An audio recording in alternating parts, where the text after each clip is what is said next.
Yo guys, what's up? It's Armin van Buren here, and you're watching EDM Boutique. Keep watching. What up, it's your boy DJ Chuck. We're representing my people at EDMBoutique.com. Yeah. Anything different from like a Canadian festival compared to like the reaction of the crowd like internationally in Europe or the States? Well, Europe definitely, like the European culture is very different. Yeah. It kind of has like everything out of North America has its own style, but I think within North America it's very similar.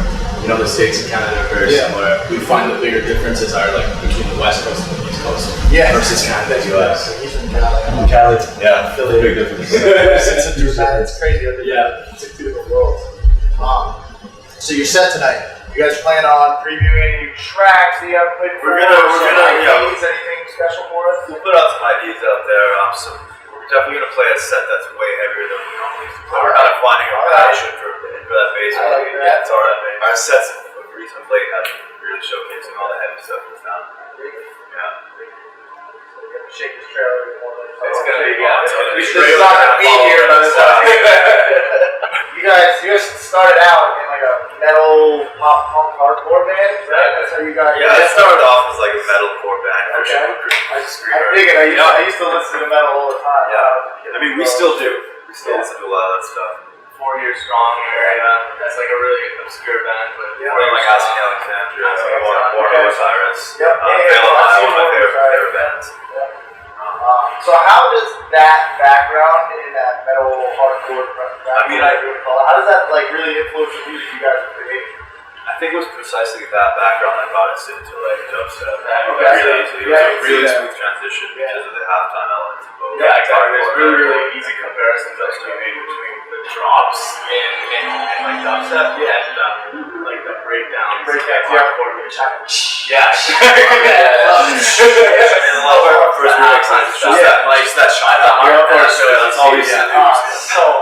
But you'll see the kids dancing the same way too, right? That's all that back and forth. You get that in dubstep, or you get that. Yep, exactly. And the crowds too, like the basshead crowd is so similar to like the metal crowd. It is, I find it segregated in like mosh pits, the metal heads, and then there's a lot of like hip hop heads. You guys are big players right now in the industry. So was there ever like a point that like was there ever a point that you guys noticed that it went from kind of like we're just making music and trying to get by as DJs to like holy shit, like we could be like big and we could really do something special here? Like, I mean, there's like that kind of moment. There's a lot of those milestones, and you don't really know how big one milestone is until you achieve the next one. Okay. For us, it was like when we hopped on our first flight. I played in front of a crowd in Atlanta, and I was like, wow, we can actually do something with this music stuff. And then like we played Coachella, and there was like 50,000 people, 100,000 people at the Sahara tent. And we were like, I guess a lot of people. And I mean that bass keeps growing every day. There's a lot of like solo DJs out there. You guys are definitely a big time duo. What do you think about being a duo? Do you guys like push each other to really get the best out of your abilities, as opposed to maybe not having that influence from somebody else to drive the creative flow? I think we were lucky enough to find each other because we have a lot of like strengths in each other's weaknesses. Yeah. Like it's definitely like a yin yang kind of thing between us, and every area that I'm kind of a little out of my depth in, like it's very proficient, and I think we can say vice versa, right? So it definitely helps strengths. And like we never fight. I don't think we had like one fight at a McDonald's once over the most ridiculous thing ever. Because like my vanilla ice cap wasn't like to my liking. And in the studio we'll get like little like tug of wars here and there, but like, that's to be expected. But it's usually productive too. Exactly. That's what the self-awareness. Put a little pressure on, a little tension on, and you can build up. Probably nice to have that like devil's advocate to get along. You think everything's going smooth, and then you're just like, what if we try this? What if we try that? That's very good.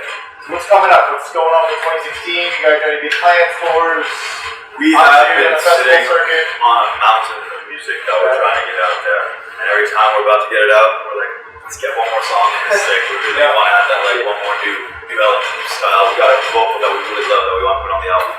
So first things first, that's coming out, and then it's just festival circuits and a lot of touring. Is there anywhere you guys haven't played that you've been dying to get your booking agent to be like, get me in this city? You want to go check it out? back to us, really. Yeah, that's what I was gonna say.